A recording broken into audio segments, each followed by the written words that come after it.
안녕하세요. 오늘도 사연살롱을 찾아주셔서 감사합니다. 제가 30대 중반이 좀 지난 시절이었어요.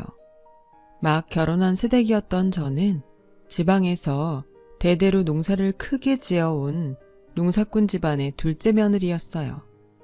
변호사가 되기 위해 흔히들 로스쿨이라고 부르는 법학대학원에 진학을 준비하고 있던 수험생이기도 했죠. 그래서 당시 저는 주변 사람들에게 흔히 받는 질문이 있었어요. 공부만으로 한창 바쁠 시기인데 어떻게 이른 나이에 결혼까지 하게 되었냐고요. 혹시 대대로 농사를 크게 지어온 시댁이 많은 땅과 재산을 가진 알부자이기 때문이었냐고요. 그때나 지금이나 저의 대답은 늘 같았습니다. 시댁의 재산은 시부모님의 재산일 뿐 가난한 집안이었어도 저는 이 집안에 시집을 왔을 거라고요. 제가 결혼을 결심하게 된 이유는 시부모님의 수수하고 순박한 심성에 반해버렸기 때문이었으니까요. 시부모님은 고된 농사일을 하면서도 땀 흘려 수확하는 정직한 보람을 아는 분들이었고 저는 그런 성품의 시부모님을 놓칠 수 없기에 로스쿨 진학 준비로 바쁜 와중에도 서둘러 결혼을 했던 것이었죠.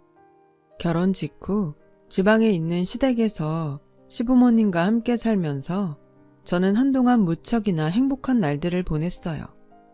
시부모님은 생애 처음 맞이한 둘째 며느리인 저를 친딸처럼 아껴주었고 저도 로스쿨 진학을 위한 공부에 힘쓰는 한편으로 시부모님을 공경하며 모셨죠. 정말이지 그저 행복에 겨운 날들이었어요. 다만 저에게 단 하나의 근심거리가 있었다면 그건 바로 궁금한 점이 하나 있는데요, 어머님. 궁금한 거? 세상 똑똑한 우리 며느님이 나 같은 농부한테 궁금할 것도 다 있다니? 에이, 어머님도 참. 저야 그냥 책상머리 공부만 해왔지. 세상 이치는 어머님이랑 아버님이 더 많이 알고 계신걸요. 살아온 세월이라는 게 있잖아요. 그건 그렇지. 어디 물어보렴?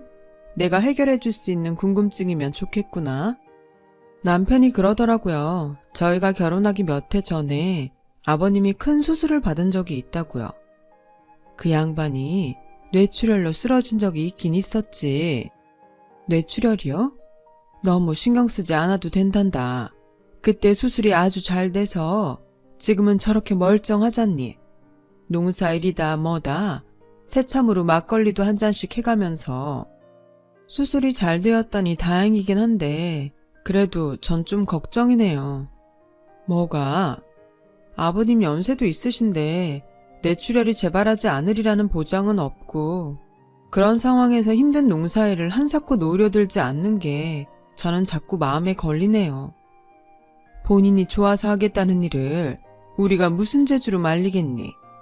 그리고 우리 나이 정도 되면 평생 해오던 일 갑자기 손에서 놓아버리게 되면 하루 이틀 사이에 폭삭 늙어버리는 법이야.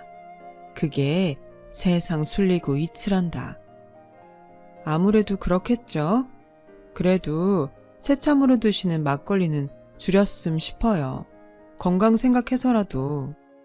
시아버지의 나이도 나이였거니와 뇌출혈이라는 게 언제 재발할지 모르는 위험한 병이니까요.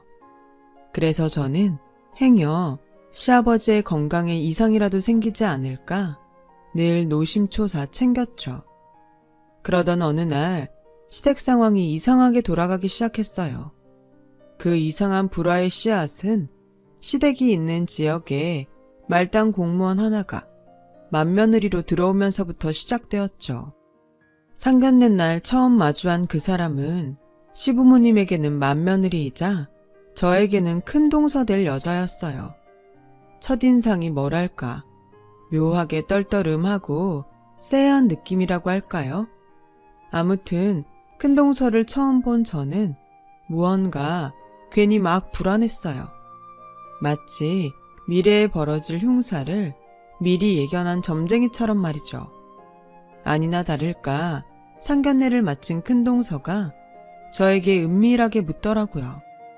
시댁이 농사 짓고 있는 땅이랑 재산이 꽤 되는 걸로 알고 있는데 몇 평이나 되나?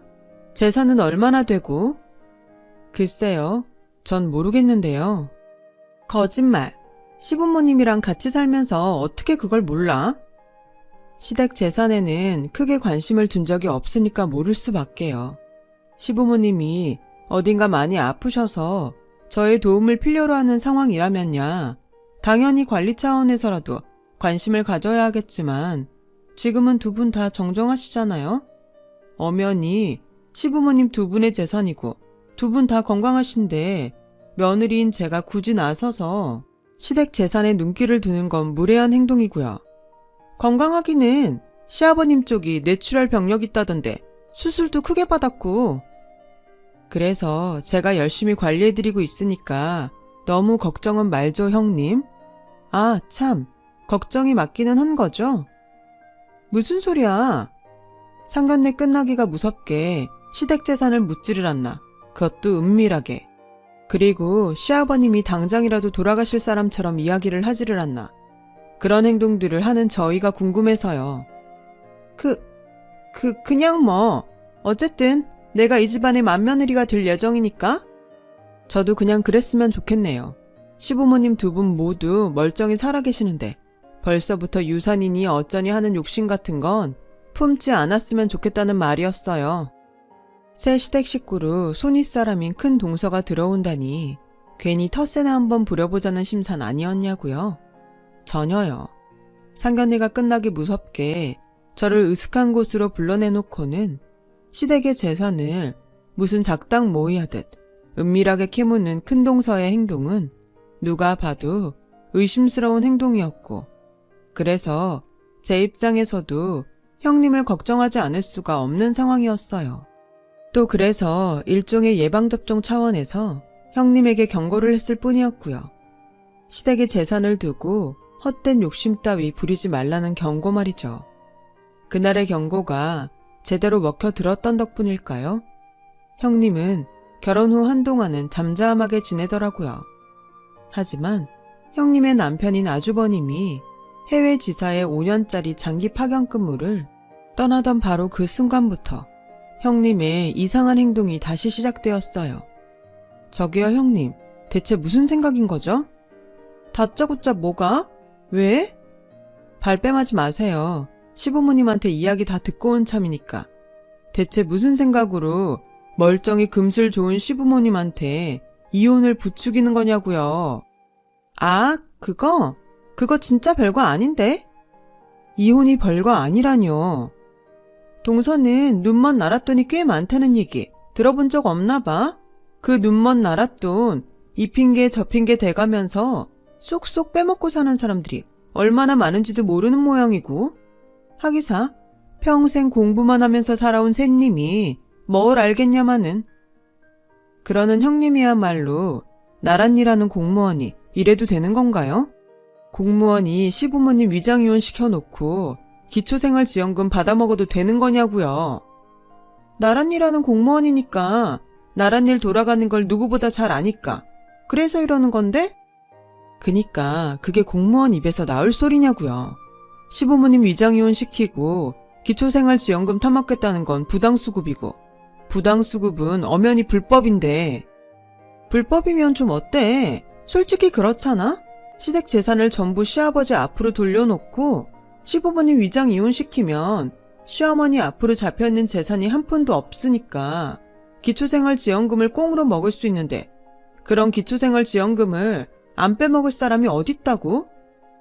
세상에는요, 법이나 양심 잠깐 어기면 큰 이득 볼 수 있다는 거 뻔히 다 알면서도 지킬 거 반드시 지키면서 사는 사람들이 훨씬 많아요. 세상에는 말이야 동서, 법이니 양심이니 적당히들 어겨가면서 그 덕분에 챙길 수 있는 이득들 적당히 누려가면서 그렇게 사는 사람들도 많아. 왜? 나 혼자만 정직하겠답시고 버티면 살면서 손해니까. 그리고 불법이거나 말거나 안 걸리면 장땡 아니겠어? 아니요. 방금 그 말에는 절대 동의 못하겠는데요. 시부모님 위장이혼 시키는 것도 동의할 수 없고 불법으로 기초생활지원금 수급받는 건 더더욱 두고 볼 수도 없겠는데요. 맘대로 해보든가. 동성아 이혼하나? 시부모님이 이혼하는 거지? 그리고 기초생활지원금 내가 먹자는 거 아니야. 평생 농사일에 고생하면서 산 시부모님한테 쥐어드릴 생각일 뿐이지. 그 돈 어차피 시부모님이 세금으로 낸 돈인데 누가 뭐라고 하겠어? 큰동서의 이상한 행동은 멀쩡히 금슬 좋게 잘 지내고 있던 시부모님을 위장 이혼시키려고 애쓴다는 것이었어요. 시부모님에게 기초생활지원금을 매달 수급받을 수 있게 해주겠다면서요. 시댁의 땅과 재산들을 전부 시아버지 앞으로 돌려놓은 뒤 위장 이혼을 하면 시어머니 앞으로 잡혀있는 재산이 한 푼도 없으니 기초생활지원금을 꽁으로 먹을 수 있을 테니까요. 저와 남편은 당연히 큰동서와 대립했죠. 시부모님에게 위장 이혼은 결코 해서는 안 된다며 열성적으로 설득했죠. 이제까지 잘 살아오셨는데 사람 일이란 게 어떻게 될 줄 알고요. 시부모님도 처음에는 큰동서의 위장 이혼 제안을 영 꺼림칙하게 여기는 눈치였어요. 하지만 시부모님을 꼬드기는 큰동서의 거짓 효녀 행세와 여우짓은 상상 이상으로 대단했죠. 결국 그게 무슨 말씀이세요, 어머님? 우리 맏며느리 얘기를 자꾸 듣다 보니까 나름 일리가 있는 말이더구나. 공무원이라서 그런가 나라 돌아가는 이치에도 아주 훤하고 맏며느리 하나 아주 잘 들인 모양이야. 결국 위장 이혼을 하시겠다고요? 제가 그렇게 반대했는데도요? 그래, 해야겠다. 그동안 내가 나라에다 억울하게 공짜로 갖다 바친 세금이 아까워서라도 위장 이혼이니 뭔지 해서 기초생활지원금 받아내야겠어. 시부모가 그렇게 결정했다는데 넌 무슨 말이 그렇게나 많니? 형님이 그래요. 억울하게 공짜로 가져다가 바친 세금을 이참에 기초생활지원금으로 돌려받자고? 그랬다면? 아니에요. 어머님은 억울한 세금 공짜로 나라에다 바친 적 없으세요.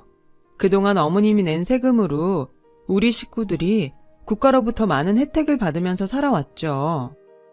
보자보자니까 아주 어디서 시애미를 가르치려 들어들기를. 시애미 가방끈 짧다고 무시하는 거냐 뭐냐. 어머님, 기왕 큰소리 나온 김에 어디 한번 따져나 보자. 넌 명색이 며느리라는 것이 시부모가 매달 꼴랑 몇십만 원 받아 챙기는 게 그렇게 아깝다던? 시부모가 위장이혼으로 기초생활지원금 좀 받아먹는 일로다가 변호사가 될 내 앞길이라도 망칠까봐 그게 그렇게 겁이 난다던? 형님이 그렇게 얘기했어요? 제가 어머님 가방끈 짧다고 무시하는 거라고요? 변호사가 될 제 앞길에 시부모님이 방해가 될까봐 걱정해서 위장이혼을 반대하는 거라고요? 그래, 그러더구나. 내 눈에 보이기에도 그래 보이고. 그럴 리가요. 아니에요. 절대 아니에요. 듣기 싫다니까는 그동안 시부모 앞에서 차마 며느리 행세나 해가면서 뒤로는 네 입속만 챙기려고 했던 이중적인 모습을 생각하면 아주 치가 떨려. 무슨 말을 해도 듣기 싫고 더는 꼴도 보기 싫으니 빠른 시일 내에 우리 집에서 나가거라.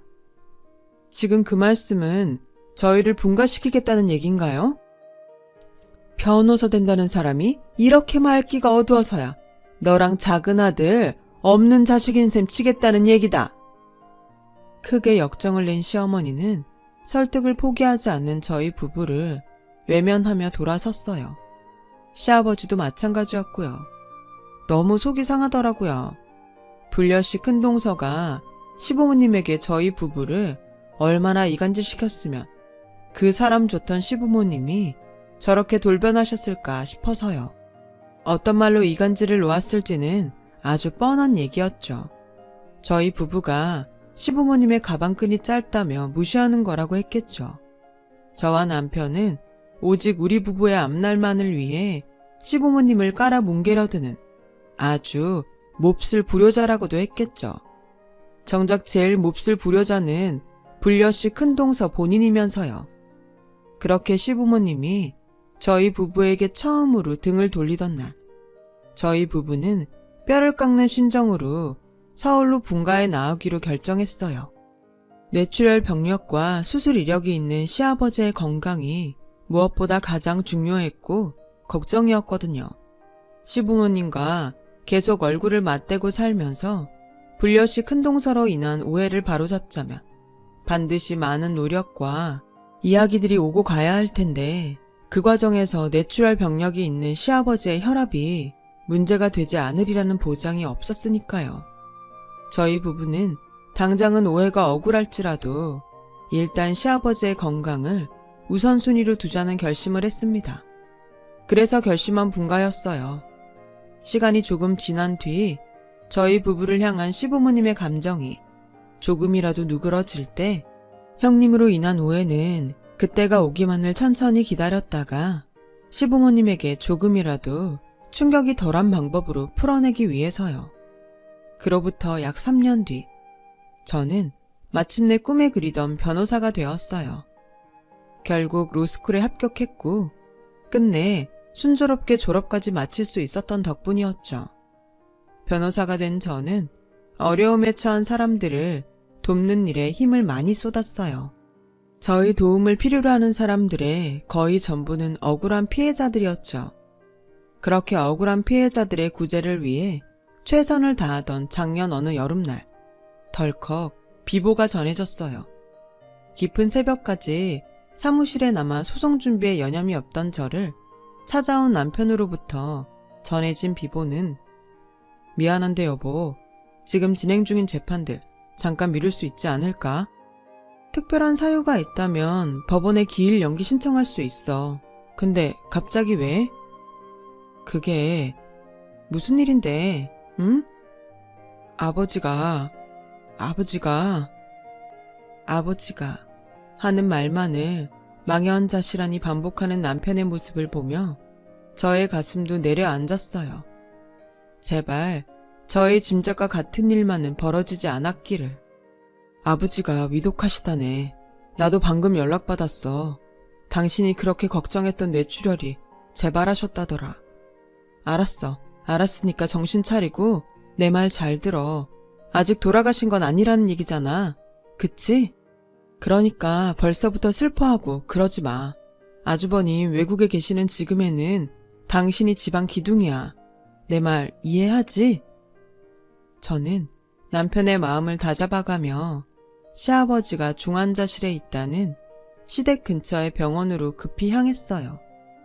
시아버지는 저희 부부가 오기만을 기다리고 계셨던지 저희 부부의 얼굴을 마주한 지 몇 시간 만에 결국 임종을 맞이하셨죠.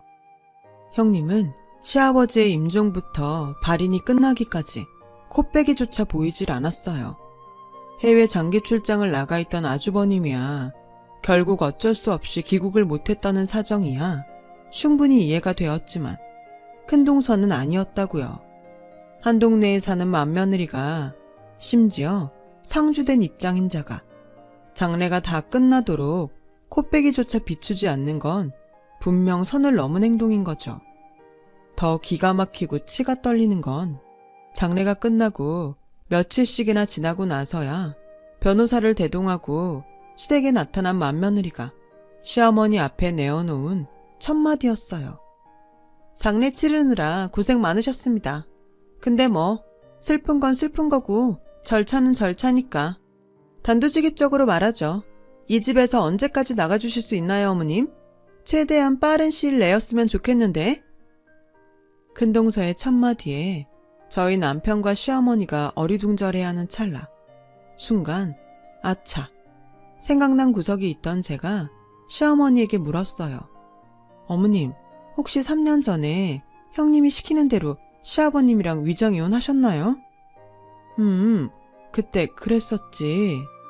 그러면 혹시 위정이혼 하실 때 시댁 모든 재산을 시아버님 명의로 돌려놓았고요? 우리는 그냥 시키는 대로 한 것밖에는 없어. 큰며느리가 꼭 그래야만이 내 앞으로 잡힌 재산이 없게 돼서 기초생활지원금을 수급받을 수 있다길래 뭣도 모르고 그냥 시키는 대로만. 순간 두통이 지끈 올라오더라고요. 불려시 큰동서의 꼼수를 너무 뻔하게 읽어내고야 말았으니까요. 형님이 시부모님을 위장 이혼시킨 건 기초생활지원금을 부정수급하고자 하는 목적이 아닌 시댁의 유산을 가로채기 위해서였어요. 그래서 굳이 시댁의 전 재산을 뇌출혈 병력과 큰 수술 이력이 있는 시아버지 앞으로 돌려놓자고 우겨댔던 거고요. 시댁의 전 재산을 시아버님 명의로 해둔 채로 위장 이혼을 한 뒤에 시아버님이 돌아가시게 된다면 법적으로 이혼한 시어머니는 유산에 대한 모든 권리를 잃어버리는 것이 될 테니까요. 결국 시어머니는 시아버지의 유산을 불려시 형님에게 빼앗길 위기에 처해버렸고 저는 시어머니를 지키기 위해 형님에게 맞서야만 했죠. 이래서 장례식에는 코빼기도 안 비춘 거였어요.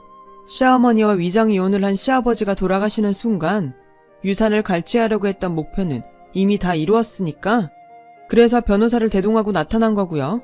상속 집행에 대해서 통보하려고? 어머, 얘 말하는 것 좀 봐.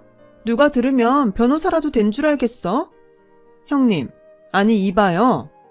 뭐, 그렇다면 니깎게 뭐 어쩔 건데? 세상 결국 서류 노름이야. 시댁의 모든 재산은 돌아가신 시아버지 앞으로 되어 있고 시어머니는 벌써 3년 전에 이혼한 법적 남남이잖아? 당연히 시어머니는 상속에 대한 어떠한 권리도 없고 당연히 친권자인 나랑 내 남편 쪽으로 상속될 유산이고 내 권리 내가 행사하겠다는데 무슨 불만이 그렇게 많아? 하긴 당신은 늘 그랬지. 세상 제일 잘난 척 스스로 몹쓸 사람인 줄도 모르고 삐대는 꼬라지가 말이야. 말 함부로 하지 마. 나 아직 내 손윗 사람이다. 그쪽이나 말 함부로 하지 말죠. 시아버님 재산은 당연히 시어머니 몫이어야 하니까 내가 그렇게 되도록 지켜낼 거고. 그러자 주변 눈치를 잠시 살피던 형님은 저를 조용히 밖으로 불러냈어요. 그리고는 말도 안 되는 수작을 걸어왔죠.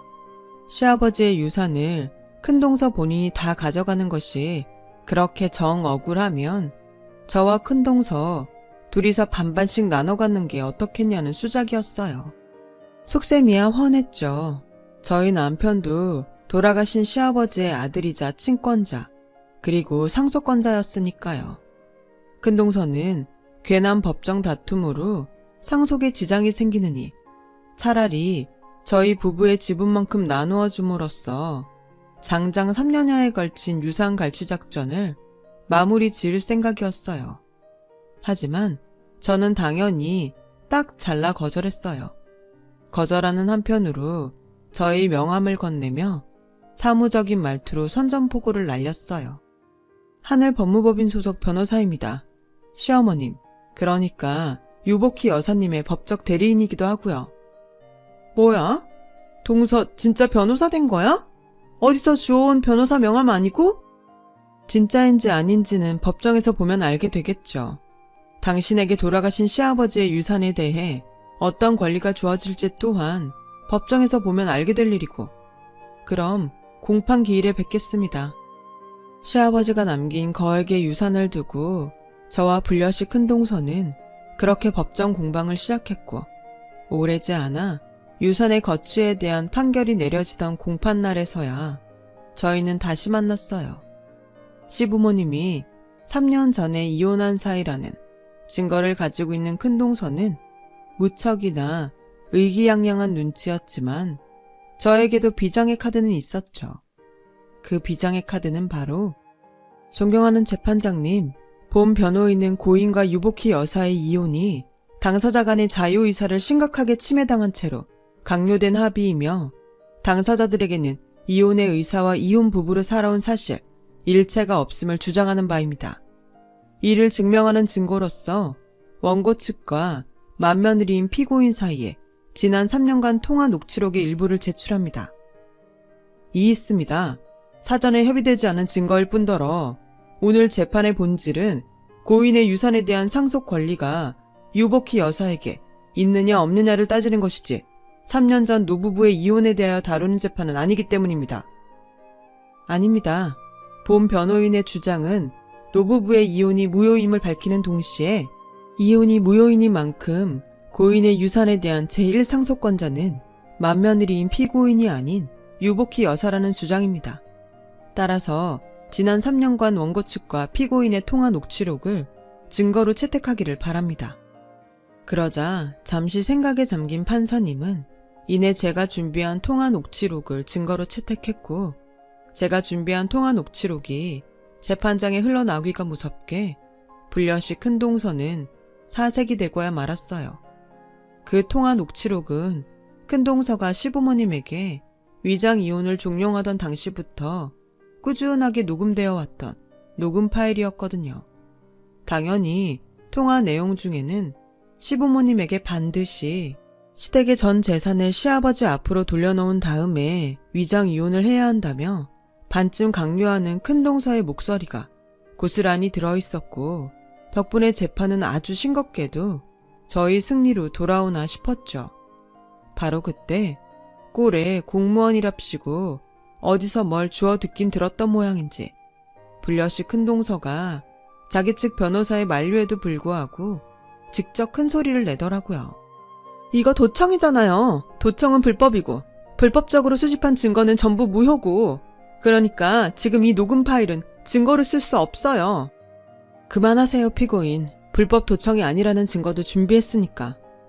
뭐? 지금 이 녹음 파일은 원고 측인 노부부가 피고인과 직접 통화한 내용이며 통화 당사자인 원고 측의 휴대폰을 통해 직접 녹음된 증거이므로 불법적인 증거는 아닙니다. 말도 안 되는 소리 하지 마. 휴대폰이라고는 카톡도 못해, 문자도 못 보내. 꼴랑 전화통화밖에 할 줄 모르는 노인네가 뭘 안다고 매번 일일이 녹음을 하고 앉아있었겠냐고. 매번 직접 일일이 녹음을 할 필요는 없죠. 요즘에는 세상에는 모든 통화를 자동으로 녹음해주는 애플리케이션, 일종의 블랙박스와도 같은 스마트폰 프로그램이 존재합니다. 그랬어요. 시부모님의 스마트폰에는 모든 전화 통화를 자동으로 녹음해주는 애플리케이션이 깔려 있었어요. 그리고 그 스마트폰과 통화 자동 녹음 애플리케이션은 시부모님을 향한 저와 남편의 진심의 결과였죠. 과거 시댁으로부터 분가에 나오던 날, 저희 부부는 형님이 행여라도 순박한 시부모님을 등쳐먹으려 들지는 않을까 하는 걱정을 품고 있었고, 만약 그럴 경우 증거를 남겨두기 위해 시부모님에게 최신형 스마트폰을 선물하며 시댁을 떠났어요.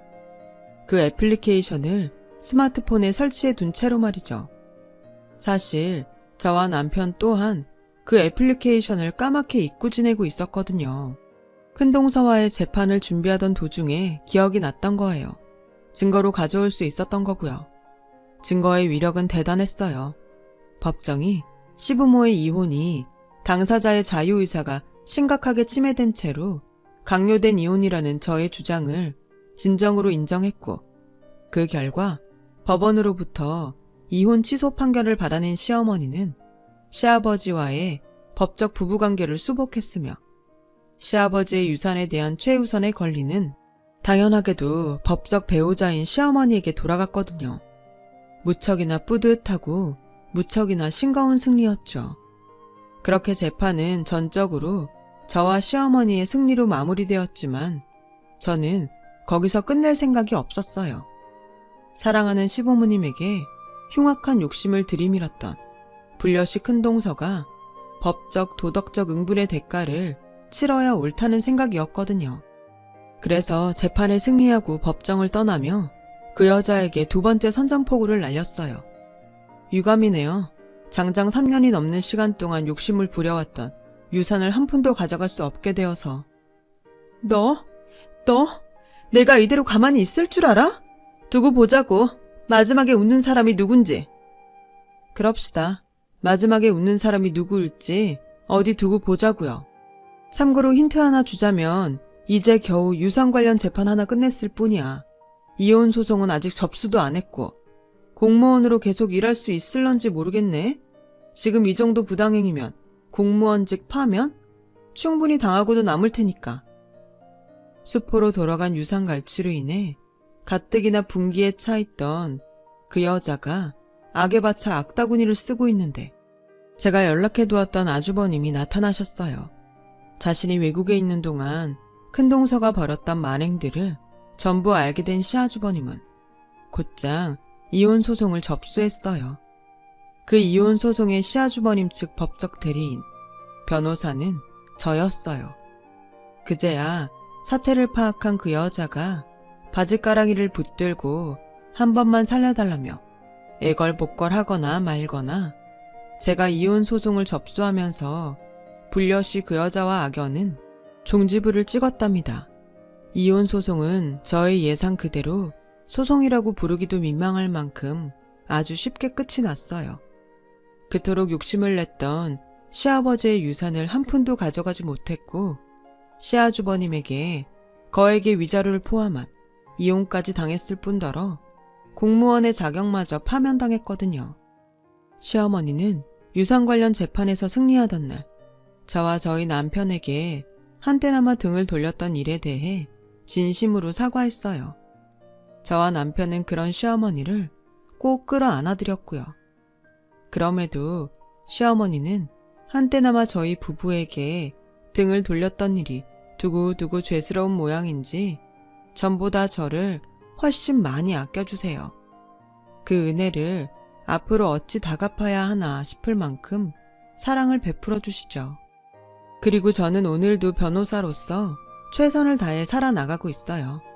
변호사가 되어 세상에 던졌던 억울한 피해자들의 편에 서겠다는 출사표를 반드시 지켜나가 보겠습니다. 저의 생이 모두 끝나는 그날까지요. 여러분, 사연 댓글에 응원과 현명한 조언 부탁드려요. 좋아요와 구독은 저에게 큰 힘이 됩니다. 오늘도 좋은 일 가득하세요.